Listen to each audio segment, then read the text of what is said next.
যারা এত বড় আন্দোলন ঘটালো, দে আর আর্টিকুলেটিং একটা নতুন ভিশন। আগস্ট আবছা আমার জন্য এখন এই মুহূর্তে আগে ছিল গর্বের জায়গা, এখন ইরিটেশন। কেন? বেরোচ্ছে আপনার পেঙ্গুইন ইন্ডিয়া থেকে। হ্যাঁ, মাসুর কেমন আছেন? চলছে, ভালোই আছি। হ্যাঁ, অনেক কিছু না, আশা করি আপনিও ভালোই আছেন। হ্যাঁ। তো এমনিতে তো ধরেন আমাদের দুইজনের কথাবার্তা এটা একটা মানে আনুষ্ঠানিক হওয়ার ব্যাপারও না, কিন্তু আমরা তো এখন আনুষ্ঠানিক। আমার জন্য একটু অন্যরকম। আমার তো সাক্ষাৎকারের বইটা ইক্তিজা হাসানের নেওয়া, আমার চেয়ে বয়সে কম, আমাকে ধরেন গুরু মানে। তো সেই জায়গায় ইন্টারভিউ এক জিনিস আর ব্রাত্য রাইস আপনি সাক্ষাৎকার সাহিত্যে আপনার অন্যরকম নাম সুনাম। সো এই মুহূর্তে একটু নার্ভাস, বাট 2 মিনিটের মধ্যে চলে যাবে। End of the day we are friends, so অসুবিধা নেই। আপনি যদি আমাকে একটু প্রশ্নগুলো আগে বলতেন একটু ভালো হতো, বাট বলেন নাই, এই আর এক সমস্যা। দেখা যাক। আপনি তো দীর্ঘদিন আপনি মানে ফেসবুক কিংবা সাহিত্যের জগতে নাই, এটার কারণটা কি?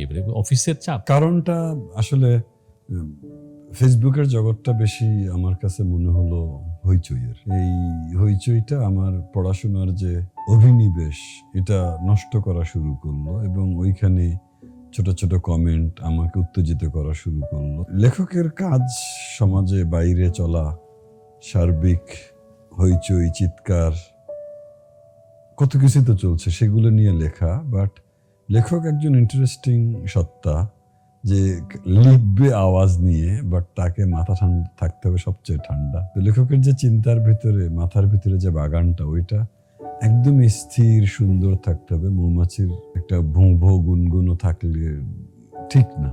তো এই জায়গাতে ফেসবুক আমার কাছে মনে হলো যে ও হচ্ছে একটা মানুষ যে মাথা ঠান্ডা করে গরম বিষয় নিয়ে লিখছে, যেহেতু চারপাশে এত বেশি গরম, এবং যার লেখার অভিমুখটা ধরেন প্রভোগ করা বিভিন্ন বিষয়, তাকে মাথা আরো ঠান্ডা করতে হবে।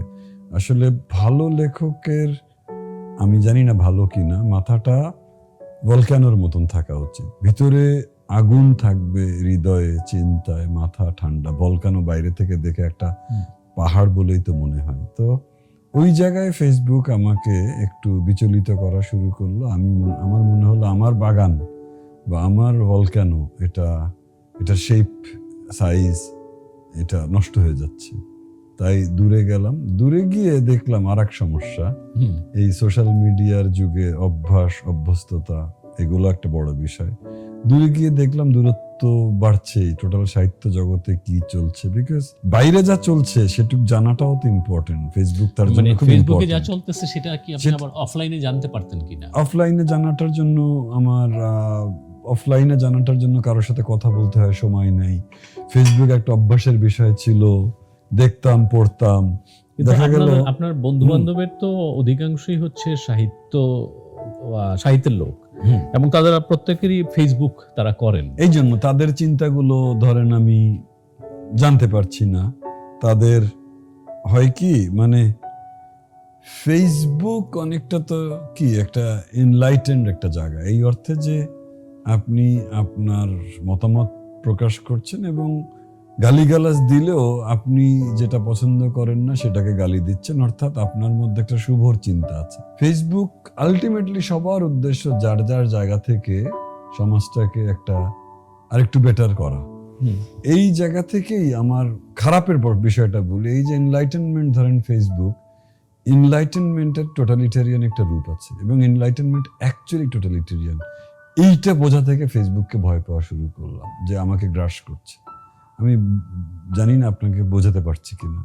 এই ফেসবুকের টোটালিটেরিয়ান অ্যাসপেক্ট, যে সে আমার চিন্তা আর আমার বাগানে ঢুকে যাচ্ছে, আমার সাহিত্য নষ্ট হচ্ছে, আমাকে বিরক্ত করছে, এবং আমাকে হাত বাঁধা বলে মনে হচ্ছে আমার নিজের।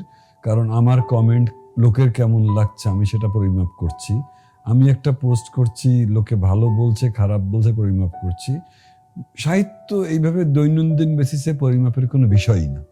ফেসবুক আমাকে ওই জায়গাটাতে ঠেলে নিয়ে গেছিল। তো এইটা ট্র্যাপ মনে হলো, এই ট্র্যাপ থেকে বের হওয়ার পরে এই ট্র্যাপটা থাকে না, কিছু ইঁদুর ধরেন যে তার অভ্যস্তই যে একটা গর্তের মধ্যেই থাকে, সে তো আর জানে না যে ওটা ট্র্যাপ, ওটা একটা গর্ত। বাট ইঁদুরের জায়গা থেকে দেখলে তো এটা গর্ত, আমার জায়গা থেকে দেখলে ওটা ওরই ট্র্যাপ, আমি ওকে চাইলেই ধরে ফেলতে পারি। ফেসবুক অনেকটা তাই। আপনি ফেসবুক কি ফেসবুক থেকে মুক্তি পাইছেন মনে করেন? না, আবার এখন মনে হচ্ছে যে এই মুক্তিটা নিতে গিয়ে কাজের কাজ একটা হয়েছে যে সময়গুলো পাওয়া গেছে পর্যাপ্ত পড়াশোনা করার, এটা সত্যি কথা। বাট ফেসবুক নিজেও আর একটা পড়াশোনার বই। আচ্ছা, এই জিনিসটা আই হ্যাভ বিন মিসিং। এই জিনিসের জন্য ইদানিংকালে আবার মাঝে মধ্যে যাচ্ছি। এখন তো বুঝতেই পারছেন যে দিনের অনেক কিছু এখন তো চলছে, অনেক কিছু এখন চলছে, দেশ একটা ট্রানজিশনের মধ্যে আছে। এই সময়ের আসল সত্য, মনের কথা যা পত্রিকাগুলো বলার জন্য যে ভাষায় রেডি না, কারণ আমাদের পত্রিকার ভাষা একরকম আর ফেসবুকের ভাষা তো একেবারে ডিফারেন্ট আর এক রকমের। তো একদল গ্রুপ যারা এত বড় আন্দোলন ঘটালো, দে আর আর্টিকুলেটিং একটা নতুন ভিশন। যে মুহূর্তে নতুন ভিশন আর্টিকুলেট হয় পৃথিবীতে, there are dangers of articulating a new vision. So এই ডেঞ্জার দেখার লোভে এখন আবার আমি একটু ফেসবুকে যান। ফেসবুকে কিন্তু লেখেন না। হ্যাঁ, লেখেন না, লিখছি না, বাট শুধু বিপদগুলো বোঝার চেষ্টা করছি। আমার কাছে মনে হচ্ছে যে it's a war, the war is on, war going on. মানে আপনি যে আপনার যে ফেসবুকের স্মৃতি অনুসারে যে তখন যেরকম ছিল আগে আর এখনকার অবস্থাটা কি একটু চেঞ্জ হয়েছে বলে মনে করেন? ফেসবুকের পরিস্থিতি আর কি, ফেসবুকের যে অবস্থা, মানে এই যে বিশেষত গণ আন্দোলনের পরে কি ফেসবুকে কথা বলার ক্ষেত্রে কোনো ভিন্নতা আসছে কিনা মানুষের মধ্যে? কথা বলার ক্ষেত্রেই ভিন্নতা আসছে। রাইসু, আপনি জানেন যে how I was harassed underground উপন্যাসের পরে। কি হয়েছিল এটা? ঢাকা লিট ফেস্টে আন্ডারগ্রাউন্ড উপন্যাস নিয়ে আমি এবং এক ইন্ডিয়ান ভদ্রলোকের বটতলাতে বা ওই যে কোনো একটা বিল্ডিং এর ওখানে প্রায় 150-200 মানুষ ছিলেন। আমাকে নিয়ে তো একটা সেশন ছিল আন্ডারগ্রাউন্ড উপন্যাসে কি বলতে চেয়েছি, রাশিয়ান কবি ওসিপ মালদাস্তামের মৃত্যু স্তালিনের হাতে। তো এটা বলতে গিয়ে আই টকড অ্যাবাউট 3 থিংস, যে দেশে 3টা জিনিস নিয়ে লেখা যায় না। আন্ডারগ্রাউন্ড তো আসলে কার্টুনিস্ট মোশতাক ভাইয়ের মৃত্যু, আমারই ছোট ভাই কিশোর কবিরের আজীবনের জন্য তছনছ হয়ে যাওয়া, যিনি এঁকেছিলেন আর মোশতাক ভাই ক্যাপশন করেছিলেন। এটা নিয়েই তো আসলে আন্ডারগ্রাউন্ড, এবং যথেষ্ট জায়গা আছে আন্ডারগ্রাউন্ডে যে এই জিনিসটা স্পষ্ট আছে। তো বাহনটা ছিল এটা প্রকাশের আমার ওসিপ মালদাস্তামের রাশিয়ান কবির মৃত্যু। তো তখন এটা নিয়ে প্রচুর ওখানে কথা বলি ওই মঞ্চে, যে কেন আমাদেরকে এই সিম্বলের বা অন্য কোনো কিছুর উপরে উঠতে হচ্ছে। তো এটা প্লাস একটা কথা বলি যে 3টা জিনিসের দেশে কথা বলা নিষিদ্ধ লেখকের জন্য। কথা বলা মানে লেখা। একটা হচ্ছে সেক্স, এটা চিরকালই নিষিদ্ধ। বাঙালি ইউলিসিসের মতন কোনো সেক্সুয়াল কিছু জীবনেও লিখতে পারবে না। আর একটা হচ্ছে পলিটিক্স নিষিদ্ধ না, সরকার নিয়ে বলা নিষিদ্ধ, রাষ্ট্র নিয়ে বলা ওকে, আর হচ্ছে ধর্ম নিয়ে বলা নিষিদ্ধ। একটা সাহিত্যিক যেভাবে মন খুলে ধরেন বলতে চাইবে। তো এই কথাগুলি ওখানে ছিল। আমি বললাম যদি আমি ধরেন এখানে এটা বলি, এমনিতে সামরিক বাহিনী নিয়েও তো বলা নিষিদ্ধ। সামরিক বাহিনী নিয়েও বলা নিষিদ্ধ বলতে তো সরকার বলা নিষিদ্ধ। সামরিক বাহিনী তো সরকারের অংশের মধ্যে। সামরিক বাহিনী যদিও রাষ্ট্রের মধ্যে পড়ে, বাট বাংলাদেশের রাষ্ট্র সরকার বেশ একাকার অবস্থা ছিল, একাকার অবস্থায় আছে। সো এই 3টা বলা নিষিদ্ধ। Then I made a comment যে বাংলা একাডেমির আমি গেটেও পৌঁছতে পারবো না যদি আমি বলি, তার আগেই আমাকে আপনি বলছিলেন তার আগেই আমাকে অ্যারেস্ট করা হবে। তো তারপর এইটার পরেই যেটা হলো যে ডিজিএফআই ঢাকা ডিট্যাচমেন্ট, একজন ব্রিগেডিয়ার জেনারেল নেতৃত্বে মেইন ডিজিএফআই বিশাল যে বিল্ডিং, আর তার অনেক আগে ক্যান্টনমেন্টের মেইন রাস্তার উপরে যে building Dhaka DGFI started knocking me. কি বললাম এগুলি। দেন তাদেরই মধ্যে আন্ডারগ্রাউন্ডও তারা কিছুটা পড়ে আমি জানি না কতটুক তারা পড়েছে। কিছু জিনিস ছিল বইয়ের ব্যাক কভারে যেটা যেটা যেটা পড়তে চাই, একটু এখন যদি পড়তে পারি হ্যাঁ, পড়তে পারেন। তাহলে এই জায়গায় এক করা যাবে। যাবে যাবে, ইজি। তো আমার লেখা তো একটু তথাকথিত একটু ভিতরে ঢোকা তো টাফ, বাট তখন মানুষ কাভারে ঢুকে, ব্যাক কাভারে ঢুকে। তো ব্যাক কাভারে লেখা ছিল এই উপন্যাসের মূল কথা এই সময় এই কাল, যা এক বুনো পশু যার মেরুদণ্ড ভাঙা, তাই সে নিষ্ঠুর, তাই সে প্রতিহিংসা পরায়ণ, তাই সে গণতন্ত্র উন্নয়ন নিয়ে উচ্চাভিলাষী, কিন্তু আপনাকে কথা বলতে না দেবার ব্যাপারে মরিয়া। আচ্ছা, এই একটা কমেন্ট ছিল। আর একটা ছিল যে তৃতীয় উপন্যাসে মাসরুর জানতে চাইছেন কারা চালায় এ পৃথিবী, কিভাবে তা চালায় তারা এবং কেন তা ওভাবেই চালায়, আর কেন ঠিক নির্দিষ্ট একভাবে সিস্টেমটা চলে বলেই টিকে থাকে রাষ্ট্র ব্যবস্থা, কি সেই সিস্টেম। তো এই জাতীয় জিনিস আর সবকিছু মিলে তো বলাই হলো আমাকে এসবে প্রচণ্ড সাবধান থাকতে হবে। আমি দেশের বড় একটা ব্যাংকে আছি, তাও ব্যাংকের সিইও হিসেবে আমার এই বিষয়গুলো বুঝতে হবে, আমাকে বুঝে চলতে হবে। বিকজ আমি চাকরি ছাড়ার জন্য এখনো বা তখনও রেডি ছিলাম না। একটা প্রস্তুত থাকতে হয় মানুষকে, একটা সার্টেন এতদিনের আমি ক্যারিয়ার ব্যাংকার এটা নিয়ে। তো আমি লেখালেখি একটু তো আছেই যে সাবধান হওয়া শুরু করলাম। ওই সাবধান হতে গিয়েই কিন্তু নেক্সট বইটা খেয়াল করেন শৈশব নিয়ে লিখলাম, একেবারে ডিজিএফআই খুশি হওয়ার মতো বই, আড়িয়াল খা।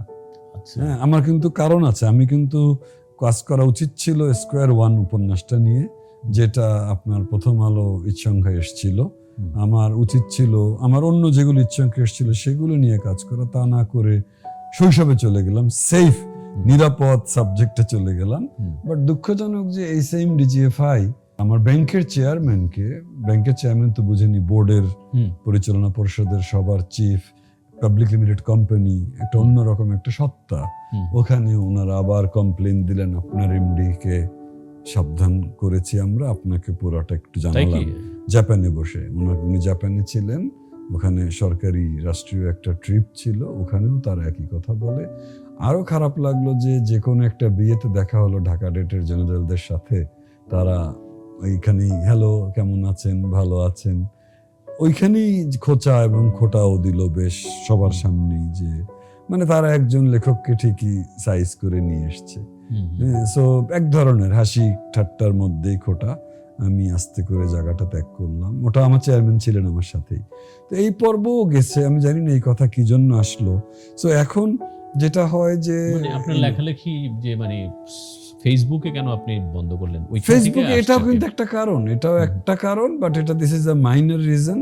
মোর বিগার রিজন ইজ যে ফেসবুক যে আলো জ্বালাতে চায়, এই আলোর মধ্যে একটা সর্বগ্রাসী কিছু একটা আছে, যেটা আমি একটু আগে একটা কথা বললাম না যে এনলাইটেনমেন্ট ইজ টোটালিটেরিয়ান। সো এগুলো তো আপ্তবাক্য টাইপের। হ্যাঁ, তো এই সব মিলায় একটু দূরে আসি, বাট লেখালেখিতে ফিরতেই হবে। এখন ফেসবুকে আমার মনে হয় না কোনো ঢাকা ডেট আমাকে ফোন করবে, ঢাকা ডেট অফ ডিজিএফআই যারা। আপনার যে প্রথম উপন্যাস আগস্ট আবছায়া, সেটা নিয়ে কি আপনি সরকারের কোন রকমের বিরোধিতা বা কোনো সমালোচনা বা এর সম্মুখীন হয়েছিলেন কিনা? যেমন অনেকের ধারণা হচ্ছে যে আগস্ট আবছায়া উপন্যাসটা যেহেতু বঙ্গবন্ধু শেখ মুজিবুর রহমানকে নিয়ে, ফলে আপনি তাদের কোনো সহযোগিতা বা তাদের কোনো পাইছেন কিনা, সাপোর্ট পাইছেন কিনা, সমর্থন? আগস্ট আবছায়া আমার জন্য এখন এই মুহূর্তে আগে ছিল গর্বের জায়গা, এখন ইরিটেশন। কেন? কারণ হচ্ছে ফেসবুকে 3-4টা পোস্ট দেখেছি আগস্ট আবছায়াকে, আগস্ট আছে সবাই জানে কি বঙ্গবন্ধু হত্যাকাণ্ডের উপরে বই, তো এটার সাথে বাঙালি যেটা ইজিলি করে ফেলে বই না পড়ে, যে সার্টেন সমাজে তো অনেক গ্রুপ না, সবাই তো আর সবকিছু বুঝে বলছে না, এদের মধ্যে এই প্রবণতা হয়ে গেল 5ই আগস্টের পরে, নতুবা এই পোস্টগুলো কেন আসবে না, যে একে সিটি ব্যাংক থেকে বিদায় করা হোক, আগস্ট আবছায়ার লেখক, আগস্ট আবছায়া স্বৈরাচারের দোসর ইত্যাদি। আমি শিওর আপনি দেখেছেন। দেখছি। তো 3টা বা 4টা পোস্ট দেখলাম, বাট যেখানে যাই আমি বুঝতে পারি, ফিল করি, বাট ইদানিংকালে আবার সবাই বোঝা শুরু করেছে। বিকজ আমিও বললাম কয়েকজনকে, একজন আমাকে জিজ্ঞেস করেছিলেন, খুব বড় মাপের মানুষ, যে এটা নিয়ে আমি চিন্তিত কেন। আমি বললাম না, চিন্তিত চিন্তিত না, নিরাপত্তার বিষয়ে এটার জন্য তো অনিরাপদ কোনো কিছু হয়ে যায় না। এটা একটা পিওর সাহিত্যকর্ম, যে 1975-এর নির্মম হত্যাকাণ্ড নিয়ে লেখা। 1975-এ এই গল্প শেষ। এটা শেখ হাসিনার মাছ চাষে ভূমিকা, বা শেখ রেহানার জাতীয় উন্নয়নে অবদান, আর শেখ মুজিবের কৃষিতে অবদান। তো এরকম তো 20,000 বই নিশ্চয়ই লেখা হয়েছে গত 16 বছরে, না? এটা তো তা না, দিস ইজ এ পিওর সাহিত্য। এটার সাথে তো এই আওয়ামী লীগও তো এটার মধ্যে আসলে নাই। এটা একটা সহিংস হত্যাকাণ্ডের সহিংসতার রূপটাকে ধরা, যে পাওয়ারে যখন কেউ থাকে, আবার যারা থাকে না তারা কেন কন্টিনিউয়াস একে অন্যকে আসলে কিল করতে চায়। নায়িকা মেহেরনাজ নর্থ কোরিয়া চলে যায়, আবার আর এক সংগ্রাম শুরু করে, শুরু হয়েছে আমস্টারডামে। August Abchhaya is about politics. August Abchaya is about power. August Abchaya is basically, এক কথায় বললে যে পাওয়ার একটা কন্টিনিউয়াস ওয়ার সিচুয়েশন। আগস্ট আবছায়া একটা সহিংস, কথা বলতে গিয়ে একটা ওয়ার সিচুয়েশনের পৃথিবীর একটা রূপ, যার 40টা পৃষ্ঠা, গুলি আছে, একটা মানুষ তার পুরো পরিবার পরিজন সহ গুড়াইয়া যাওয়া আছে। আমার পার্সোনাল অবসেশনের জায়গা বঙ্গবন্ধু এন্ড তার এই মৃত্যু। তো একটা দেশ তো আমরা পেলাম, 71 তো মিথ্যা না, 71 তো বিশাল একটা ঘটনার পরিক্রমায় পরে একসময় আমাদের স্বাধীনতা আসে। তো ওই জিনিসটা একরকম, বাট এটা 71-এরও বন্দনা না, এটা ওনার কোনো 71 দেশ স্বাধীন করার কোনো বিষয়ও না। এই বইয়েরই একটা জায়গায় আছে যে বাংলাদেশে আমাদের দেশের বিভাজন রেখা কিন্তু একটা বিভাজন রেখায় জাতি বিভক্ত, মানে সো কল্ড প্রগতিশীল লিবারাল মাইন্ডেড পিপল ভার্সেস ধর্মীয় চিন্তার, ধর্মকে রাষ্ট্রের মূল আপনার একটা ফোর্স হিসাবে চিন্তা করা পিপল। বাংলাদেশ এই জায়গায় বিভক্ত, আমাদের সেকুলার এবং আমাদের মুসলিম সত্তার মধ্যে। আমাদের পাকিস্তান ভেঙে এই দেশ আসা, তো এই দেশের জন্ম তো। আচ্ছা, আমি যদি জিজ্ঞেস করি যে মানে ধরেন এখন তো আমি একটু আগস্ট আবছায়ার আর একটা লাইন শেষ করি। এখন আমি আসলে আর চিন্তিত না। আগস্ট আবছায়া আমাকে চিন্তায় ফেললে আসলে this will be another Milan কুন্ডেরার জোক। একদম এটা কৌতুক হবে একটা, যে এবং এটা নিয়ে আপনি বললেন যে কোনো সুবিধা নিয়েছি কিনা, কোথাও কোনোদিনও না। কোনোদিনও আমার আগস্ট আবছায়া উপন্যাস আছে এটা প্রধানমন্ত্রী জানতেন কিনা, তার বোন জানতেন কিনা, আমার ডাউট আছে। আপনি আমাকে চিনেন যে আমি জেনুইন কথা সাহিত্যিক বা জেনুইন লেখক, জেনুইন সাহিত্যিক। আমার সাহিত্য বিক্রি করে এর সাথে কোনো কিছুরই কোনো সম্পর্ক নাই। আর বাংলাদেশে যারা ক্ষমতায় উপরে ছিল, যারা এখন দেশে নাই বা জেলে, তারা আমরা সাহিত্য কি লিখি তারা জানেও না, তাদের ওটা বিষয়ও না। তাদের বিষয়ে সিটি ব্যাংক এমডি আমার লোনটা দিবে কিনা, তারা বরং আর আমার ব্যাংক থেকে হয়তো সরে যাবে যদি জানে যে এটা আবার লেখক আবার কি জিনিস। আপনাকে বুঝতে হবে যে কোন দেশের কনটেক্সটে আপনি কথা বলছেন। এখানে আন্দ্রে মালরো নাই, যিনি কিনা আপনার কালচারাল মিনিস্টার। হ্যাঁ, সো এই দেশে সাহিত্যিকের বিষয়ে এই যারা দুঃশাসনের সহযোগী, তাদের কাছে সুবিধা চাইবেনি বা কেমনে, আর এটাকে দিয়ে তারা সুবিধার দেনা পাওনার বিষয়ে তারা আপনার সাহিত্যকে কখন আনবেও না। যদি তাই হতো, পার্সোনালি আমি মনে করি যে যদি ওটা করতাম, যদি ওরকম চেষ্টা করতাম, যেহেতু আই এম হাইলি কানেক্টেড, অনেক দূর হয়তো এই আগস্ট আবছায়া বিক্রি করেই যেতে পারতাম। কোনোদিনও তা করি নাই, কোনোদিনও। আসলে তো রিয়েল সাহিত্যিক কি আবার ক্ষমতার কাছে যাবে নাকি কোনোদিন? এটা অসম্ভব যে সাহিত্যিক আবার ক্ষমতার কাছে যাবে। আমাদের কাজই তো ক্ষমতার বিষয়টার ক্রিটিক করা, তাই না? আমার সাহিত্যের একটাই তো অভিমুখ, যে বোঝা যে পাওয়ার, ফিজিক্যাল পাওয়ার, কালচারাল পাওয়ার, মতাদর্শিক পাওয়ার, ভাবাদর্শিক পাওয়ার উপরে নিচেও কিছু না। আমার সাহিত্যের বোঝার বিষয় এইটা না যে পাওয়ার কিভাবে কাজ করে। আমার মূল চিন্তাটা যে পাওয়ার থাকে বা পাওয়ার আছে, এইটা সভ্যতাকে আগায় নিচ্ছে। আমার চিন্তাটা অনেকটা এইরকম, চেষ্টা করলাম একটু বোঝানোর। তার ফলে সাথে সাথে আমার সাহিত্য আসলে যে কোনো রাষ্ট্র যেভাবে তার পাওয়ারকে দেখায় তার ক্রিটিক হয়ে দাঁড়ায়। সো আমার সাহিত্য কোনোদিনও আমার কাভারেই যখন এরকম লেখায় সিস্টেম কেন চালায়, কারা চালায়, আমার কোনো লেখালেখি কখনোই কোনো শাসক শ্রেণীর পারপাস সার্ভ করবে না।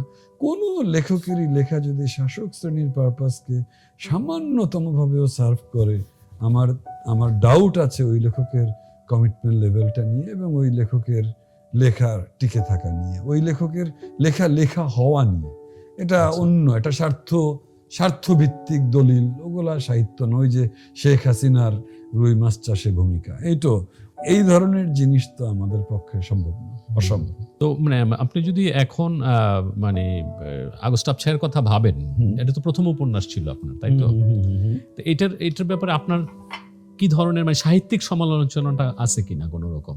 সো আগস্ট আবছায়া নিয়েই হয় কি, যাক এগুলি দেখে লাভ নাই। আগস্ট আবছায়া নিয়ে একটা সেলফ ক্লারিফিকেশন, অর্থাৎ নিজেকে নিজের বোঝা। আগস্ট আবছায়া আসলে একটা ভালো কাজ। আগস্ট আবছায়ার অনুবাদটা একদম রেডি, সামনেই বের হচ্ছে। আমাকে জ্ঞানীগুণীরা মানা করলেন এই 5ই আগস্টের পরে, আসলে এই আগস্ট মাসেই বের হওয়ার কথা ছিল ইংরেজি ভার্সনটা।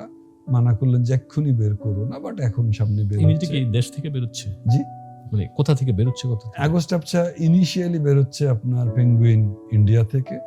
আগস্ট আবছায়ার জন্য অন্য এজেন্টও আছে। আগস্ট আবছায়া আপনার ইন্টারন্যাশনালিও আপনার আটলান্টিকের এপার আর ওপার থেকে দুপার থেকে বের হবে, বাট প্রথমটা বের হচ্ছে। এই বের হওয়ার শর্তের সাথে দ্বিতীয় ওই দুটো বের হওয়াটা যুক্ত। সেলফ ক্লারিফিকেশনের জায়গাটা সাহিত্যিকের খুব দরকার, সেলফ ক্রিটিসিজম না। তো আমি কি লিখতে চাই, আগস্ট আবছায়া না তার একটা বুনিয়াদ আমার জন্য ভালোই তৈরি হয়েছে, যে কিভাবে কাহিনী আগানো যায়। মাল্টিপল পার্সপেক্টিভের জিনিস একই গল্পে আসলে আসতে পারে, এবং গল্পের কাঠামো, গল্পের কোনো রৈখিকভাবে আগানো, এই পুরো জিনিসটাই আলটিমেটলি আমরা টেক্সট বুকে যেগুলি পড়ি সেগুলি বিষয় না। বিষয়টা গল্প বলতে পারার সক্ষমতা, বিষয়টা গদ্যের সৌন্দর্য, বিষয়টা আপনার অনেকটা ঐক্য, বিষয়টা টোটাল কোহারেন্সের বিষয়।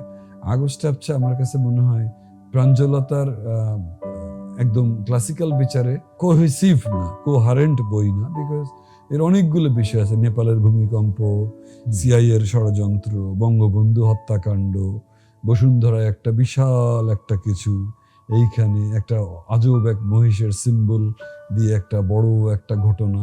আগস্ট আবছায়া তো অনেকগুলো, এবং পৃথিবী কারা চালাচ্ছে তাদেরকে নিয়ে কিছু কথা, ইন্ডিয়ার এক গরিব ড্রাইভারের সঙ্গে নায়কের গিল্ট নিয়ে কথা, গিল্টের সঙ্গে বঙ্গবন্ধুর হত্যাকাণ্ডের গিল্টের, ওইটা একটা ডিরেক্ট যোগাযোগ স্থাপন করা যায়। বাট বাকিগুলা তো এতখানি কি বলা যায় আপনার লিঙ্ক না। আমার এটা মনে হলো বাংলা সাহিত্যে এরকম ধরেন লিঙ্ক নাই, আবার আছে। আবছায়া শব্দটা কি এই লিঙ্ক না থাকা, বা এই যে কোনো কিছু যে স্পষ্ট না বা নির্দিষ্ট না বা একেবারে সরাসরি না, ওই জিনিসগুলি কি আবছায়া শব্দ দিয়ে আপনি আনতেছেন?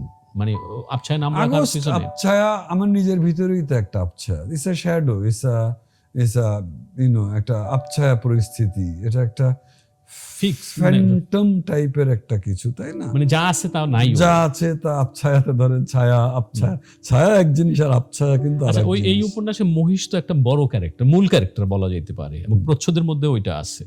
তো এই মহিষটা মানে নিয়ে আপনি কি কখনো বলছেন কোথাও যে মানে কেন মহিষ আসছিল এই উপন্যাসে? আমার মনে হয় না যে পরিষ্কার ভাবে, একটা তো সিম্বল থাকে এখানে, মহিষ বিভৎসতা, মহিষ সভ্যতার একটা ছুটিয়ে চলছে, তার চারপাশে, মুখের চারপাশে জিঙ্ক অক্সাইড ফেনা। মহিষের বর্ণনাগুলো তো প্রচন্ড কাব্যিক এখানে আছে, নৃশংসতার সঙ্গে। নৃশংস মহিষ, এশিয়ান ওয়াটার বাফেলো, ওকে যদি একবার খেপা হতো পৃথিবী থেকে ওকে থামাতে পারবে না। আমি যেটা বলতে চাইলাম যে ধরেন বাঘ অনেক শব্দ করে, গর্জন করে এবং আক্রমণ করে, ফলে ওই ভয়টা মানুষ পায় হচ্ছে মানে রিফ্লেক্স থেকেই সে ভয়টা পায়। কিন্তু মহিষের তো মুভমেন্টের মধ্যে ভয়টা তৈরি হয়, অর্থাৎ সে ওই গর্জনটা কিন্তু করে না। মহিষ ঠান্ডা ব্যাপার, ওইটাই আবছায়া। ওইটাই আবছা। ধরেন বাঘ যদি আনতাম বা অন্যরকম কোনো প্রাণী যদি আসতো সিম্বল হিসেবে, আসতেই পারতো। এই দেশে তো রয়্যাল বেঙ্গল টাইগারের দেশ, এদেশে তো কি পরিমাণ ভয়ঙ্কর হিংস্র প্রাণী, কারণ এখন বিলুপ্ত, তার প্রত্যেকটাই জানি, কারণ মেইনকুন নামে একটা উপন্যাস নিয়ে কাজ করছি। বাট মহিষের ভিতরে যে ঠান্ডা স্থির বিউটি এবং তার রামদার মতন যে শিং, এই রামদার মতন দুইটা শিং, যা আবার দেখতে চাঁদের মতন, এই নো, এবং যার মুখের ফেনাগুলো সাদা জিঙ্ক অক্সাইড টাইপের। তো মহিষ ওভারঅল তো এই কথাগুলোর মধ্যেই বোঝা যাচ্ছে যে মহিষ কিসের আর্কিটাইপ হিসেবে এই উপন্যাসে এসছে। বাট যে কথা ধরেন কখনো বলি নাই, মাঝে মধ্যে ভাবি, ধরেন মহিষ, আপনি জানি লেভিয়াথান যেটা হবসের তিমি, আমি শিওর, আমি জানি না কতটুকু জানেন যে তার মতন বড় প্রভাবশালী দার্শনিক তো কম। তার লেভিয়াথান বই, তার বই, এই তিমি, আসলে তো এটা সভরেন সার্বভৌম বিষয়গুলা যে রাষ্ট্রের, সমাজেও যা সার্বভৌম বিষয়, যাকে যাকে সার্বভৌম ভাবি, সেটা লেভিয়াথান, সেটা তিমি। ভয়ঙ্কর ব্লিক অন্ধকার একটা পিকচার হিসেবে আসছে। বাট তিমি কিন্তু এত ভয়ঙ্কর না দেখতে, এত না না, কিন্তু হবস পুরো জিনিসটাকেই বলেই দিল যে মানুষ জন্মই নিছে পরস্পর যুদ্ধ করতে। তারপরেই তারা সমাধানে আসলো যে যেহেতু আমি আর তুমি যুদ্ধই করবো, তাহলে দুজনের নিরাপত্তাও দরকার, তাহলে একটা রাষ্ট্র দরকার যে আমাদেরকে নিরাপত্তা দিবে। ওই রাষ্ট্রকে সে অন্য কিছু গোলাপ ফুলও বলতে পারতো। লেভিয়াথান বলল এই মহিষ sovereign power of a system, sovereign power of a state, এরকম রামদার মতো বাঁকানো মহিষ, দেখতে শান্তশিষ্ট, মোটিভ হিসেবে আসবে। মোটিভ ওইটাই ছিল চিন্তা। ভায়োলেন্সটা মহিষে চিত্রিত। এই লেভিয়াথান অফ হবস আমার buffalo, Asian water buffalo of my August Abchhaya. এই ধরনের মোটিভ কি আপনার অন্য কোনো উপন্যাসে আছে? এই ধরনের যেটা কিনা মূল ভাবকে ধরেন একটা গানের মতো করে আগায় নেই। আমার অন্য উপন্যাসে তো ধরেন আলথুসারে তো তিমি আছে, যেটা আপনার আমার নিজেরও মনে হয় আমার সেরা গদ্য, ওই 2-3টা পাতা। আলথুসার একটা টেবিলের মধ্যে ভয়ঙ্কর তিমি পড়ে থাকে, কারণ আলথুসার পরিবেশবাদের উপরে একটা ক্রিটিক, পরিবেশবাদ নিয়ে একটা আলোচনা, একটা উন্মোচন, তাই তো। একটা তিমি, পৃথিবীর শেষ গ্রে ওয়েল, তাকে টেবিলে ফেলা হলো, এবং উপন্যাসের নাম আলথুসার, এবং যে আলথুসার রাষ্ট্রের, নিপীড়নমূলক রাষ্ট্রের তাত্ত্বিক প্রবক্তা, তাই না, নিপীড়নবাদী, আইডিওলজিক্যাল নিপীড়ন এবং ইনস্টিটিউশনাল নিপীড়ন, তাই না, এই দুটাই তো ইম্পর্টেন্ট কথা। আলথুসারি তো বললেন যে স্কুল নিপীড়নের একটা হাতিয়ার, পরিবার নিপীড়নের হাতিয়ার, মসজিদ মন্দির রাষ্ট্রীয় নিপীড়নের হাতিয়ার। তো এই তিমি তো নিপীড়িত হয়ে ওই টেবিলে পড়লো। তো আলথুসার উপন্যাসে ওই তিমি পরে আর ওটাকে মোটিভ হিসাবে সামনে টানিনি। ধরেন আপনার লেখালেখির মধ্যে কবিতা এবং উপন্যাস দুই জায়গাতেই ক্ষমতা একটা বড় ব্যাপার, এবং এই ক্ষমতা আনতে গিয়ে আপনি ক্রুয়েলটিকে দেখান। ক্রুয়েলটি কি আপনাকে ক্ষমতাকে বুঝতে সাহায্য করে কিনা, আপনার তৈরি করা ক্রুয়েলটি? আমি এইখানে আমি সুন্দর একটা প্রশ্ন করছেন। না, আলথুসারে কিন্তু আমি সেকেন্ড পার্টটার বলা হয় নাই। আলথুসারের মাত্রা, ডাইমেনশন বেশি, বিকজ একই সাথে এটা জীবনানন্দ দাশ নিয়ে একটা এলিজি, অর্থাৎ তার ধানসিঁড়ি নদীটা আর এখন ওইটার থিম। আলথুসারের মায়া বেশি, একটা নৃশংস পৃথিবী, নিপীড়নমূলক repressive state apparatus, ideological state apparatus রাষ্ট্রকে আরো বিস্তৃত করছে, মানুষ আরো সংকুচিত জায়গায় চলে যাচ্ছে, ছেলে মাকে পিটায় মেরে ফেলছে, যেটা ঢাকার চারপাশের এনজিও রিপোর্ট থেকে আমার আলথুসারে নেওয়া। এরই মধ্যে পরিবেশ নিয়ে মানুষ চিৎকার করছে, আমার বটগাছ, আমার থানকুনি পাতা, আমার পাখির উড়াল আকাশে। এরকম একটা জায়গায় জীবনানন্দ দাশও ন্যাচারালি চলে এসছে। আলথুসারকে মনে হয় খুবই ডিসিমিলার আইটেমগুলোকে এক টেবিলে নিয়ে আসা। আলথুসার আমার মনে হয় এইসব জায়গা থেকে আমার সেরা লেখা। আমি জানি না আপনার প্রশ্ন এটা ছিল কিনা। এখানে কোনো আলাদাভাবে মোটিভ আলটিমেটলি আর তৈরি হয়নি। আপনি কি জীবনানন্দ দাশকে ধানসিঁড়ি নদী এখানে মেইন আপনি উপন্যাসে।